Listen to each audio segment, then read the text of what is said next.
Hi hello guys, welcome back to Sonu Pallavi kitchen. ನಾನು Rupa. Friends, ಇವತ್ತಿನ ವಿಡಿಯೋದಲ್ಲಿ ತುಂಬಾ ರುಚಿಯಾಗಿರುವಂತಹ ಮಂಡಕ್ಕಿ ಚೂಡ ಹೇಗೆ ಮಾಡೋದು ಅಂತ ನೋಡೋಣ. ಫ್ರೆಂಡ್ಸ್, ನೀವೇನಾದರೂ ಫಸ್ಟ್ ಟೈಮ್ ನನ್ನ ಚಾನಲ್ಗೆ ವಿಸಿಟ್ ಮಾಡಿದರೆ ಪ್ಲೀಸ್ ನನ್ನ ಚಾನಲ್ನ ಸಬ್ಸ್ಕ್ರೈಬ್ ಮಾಡ್ಕೊಳ್ಳಿ, ಹಾಗೆ ಲೈಕ್ ಮಾಡಿ, ಶೇರ್ ಮಾಡಿ. ಫ್ರೆಂಡ್ಸ್, ಬನ್ನಿ ಇವತ್ತಿನ ವಿಡಿಯೋನ ಶುರು ಮಾಡೋಣ. ಮೊದಲಿಗೆ ನಾನಿಲ್ಲಿ ಒಂದು ಕಡಾಯಿಯನ್ನು ತೊಗೊಂಡಿದ್ದೀನಿ. ಕಡಾಯಿ ಬಿಸಿಯಾದ ನಂತರ ಒಂದು 3 ಟೇಬಲ್ ಸ್ಪೂನಷ್ಟು ಎಣ್ಣೆಯನ್ನು ಸೇರಿಸ್ಕೊಂಡಿದ್ದೀನಿ.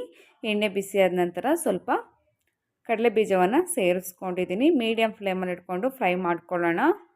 ಸ್ವಲ್ಪ ಚೆನ್ನಾಗಿ ಫ್ರೈ ಆಗಬೇಕು ಎಣ್ಣೆಯಲ್ಲಿ. ಒಂದು 2 ನಿಮಿಷ ಫ್ರೈ ಮಾಡಿಕೊಂಡ್ರೆ ಸಾಕು. ನೋಡಿ, ಇಷ್ಟು ಫ್ರೈ ಮಾಡಿಕೊಂಡ್ರೆ ಸಾಕು. ಈಗ ಇದನ್ನು ಒಂದು ಪ್ಲೇಟಿಗೆ ಎತ್ತಿಟ್ಕೊತಾ ಇದ್ದೀನಿ.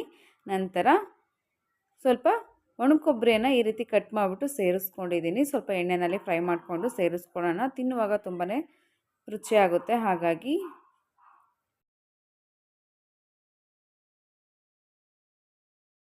ನೋಡಿ, ಇಷ್ಟು ಕಲರ್ ಚೇಂಜ್ ಆದರೆ ಸಾಕು. ಇದನ್ನು ಕೂಡ ಒಂದು ಪ್ಲೇಟಿಗೆ ಎತ್ತಿಟ್ಕೊತಾ ಇದ್ದೀನಿ. ನಂತರ ಸ್ವಲ್ಪ ಸಾಸಿವೆ, ಒಂದು ಅರ್ಧ ಸ್ಪೂನಷ್ಟು ಜೀರಿಗೆಯನ್ನು ಸೇರಿಸ್ಕೊತಾ ಇದ್ದೀನಿ. ಹಾಗೆ ಒಂದು 7 ರಿಂದ 8 ಬೆಳ್ಳುಳ್ಳಿ ಹೆಸಲನ್ನು ಈ ರೀತಿ ಜಜ್ಜಿಬಿಟ್ಟು ಸೇರಿಸ್ಕೊಂಡಿದ್ದೀನಿ. ಸ್ವಲ್ಪ ಬೆಳ್ಳುಳ್ಳಿ ಎಣ್ಣೆಯಲ್ಲಿ ಫ್ರೈ ಆಗಬೇಕು.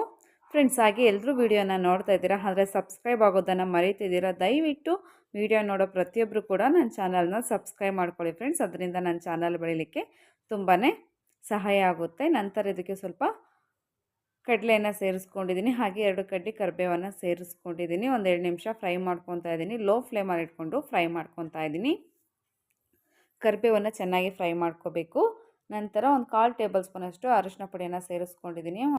ಒಂದು ಅರ್ಧ ಸ್ಪೂನಷ್ಟು ಚಿಲ್ಲಿ ಪೌಡರನ್ನು ಸೇರಿಸ್ಕೊಂಡಿದ್ದೀನಿ. ನಿಮ್ಮ ಖಾರಕ್ಕೆ ಅನುಗುಣವಾಗಿ ನೋಡಿಕೊಂಡು ನೀವು ಚಿಲ್ಲಿ ಪೌಡರನ್ನು ಸೇರಿಸ್ಕೋಬೇಕಾಗುತ್ತೆ. ಹಾಗೆ ರುಚಿಗೆ ತಕ್ಕಷ್ಟು ಉಪ್ಪನ್ನು ಕೂಡ ಸೇರಿಸ್ಕೊಂಡಿದ್ದೀನಿ. ಈಗ ಜಸ್ಟ್ 1 ನಿಮಿಷ ಫ್ರೈ ಮಾಡ್ಕೊಂಡ್ರೆ ಸಾಕು ಫ್ರೆಂಡ್ಸ್.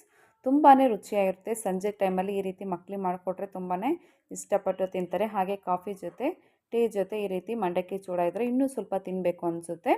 ನೋಡಿ, ಒಂದು 5 ನಿಮಿಷ ಇದನ್ನು ತಣ್ಣಗಾಗಲಿಕ್ಕೆ ಬಿಟ್ಟಿದ್ದೀನಿ. ತಣ್ಣಗಾದ ನಂತರ 2 ಬೌಲಷ್ಟು ನಾನಿಲ್ಲಿ ಮಂಡಕ್ಕಿಯನ್ನು ಸೇರಿಸ್ಕೋತಾ ಇದ್ದೀನಿ. ಹಾಗೆ ಮೊದಲೇ ಫ್ರೈ ಮಾಡಿಟ್ಕೊಂಡಿರುವಂಥ ಕೊಬ್ಬರಿ ಹಾಗೆ ಕಡಲೆ ಬೀಜವನ್ನು ಸೇರಿಸ್ಕೊತಾ ಇದ್ದೀನಿ. ಈಗ ಚೆನ್ನಾಗಿ ಮಿಕ್ಸ್ ಮಾಡ್ಕೊಳ್ಳೋಣ. ತುಂಬಾ ಈಸಿಯಾಗಿ ಮಾಡ್ಬೋದು. ನಮಗೆ ಜಾಸ್ತಿ ಸಮಯನೂ ಬೇಡ. ಕೇವಲ 5 ನಿಮಿಷದಲ್ಲಿ ನಾವು ಮಂಡಕ್ಕಿ ಚೂಡವನ್ನು ರೆಡಿ ಮಾಡ್ಬೋದು. ಈಗ ರೆಡಿಯಾಗಿರುವಂಥ ಮಂಡಕ್ಕಿ ಚೂಡವನ್ನು ನಾನಿಲ್ಲಿ ಒಂದು ಬೌಲಿಗೆ ಹಾಕಿದ್ದೀನಿ. ನೋಡಿದ್ರಲ್ಲ ಫ್ರೆಂಡ್ಸ್, ಎಷ್ಟು ಈಸಿಯಾಗಿ ಮಂಡಕ್ಕಿ ಚೂಡವನ್ನು ಮಾಡೋದು ಅಂತ. ಇವತ್ತಿನ ವಿಡಿಯೋ ನಿಮಗೆ ಸ್ವಲ್ಪನಾದರೂ ಇಷ್ಟ ಆಗಿದರೆ ಪ್ಲೀಸ್ ನನ್ನ ಚಾನಲ್ನ ಸಬ್ಸ್ಕ್ರೈಬ್ ಮಾಡ್ಕೊಳ್ಳಿ, ಹಾಗೆ ಲೈಕ್ ಮಾಡಿ, ಶೇರ್ ಮಾಡಿ. ಫ್ರೆಂಡ್ಸ್, ಆದಷ್ಟು ಈ ವಿಡಿಯೋನ ನಿಮ್ಮ ಫ್ರೆಂಡ್ ಜೊತೆ ಹಾಗೆ ಫ್ಯಾಮಿಲಿಯವ್ರ ಜೊತೆ ಶೇರ್ ಮಾಡಿ.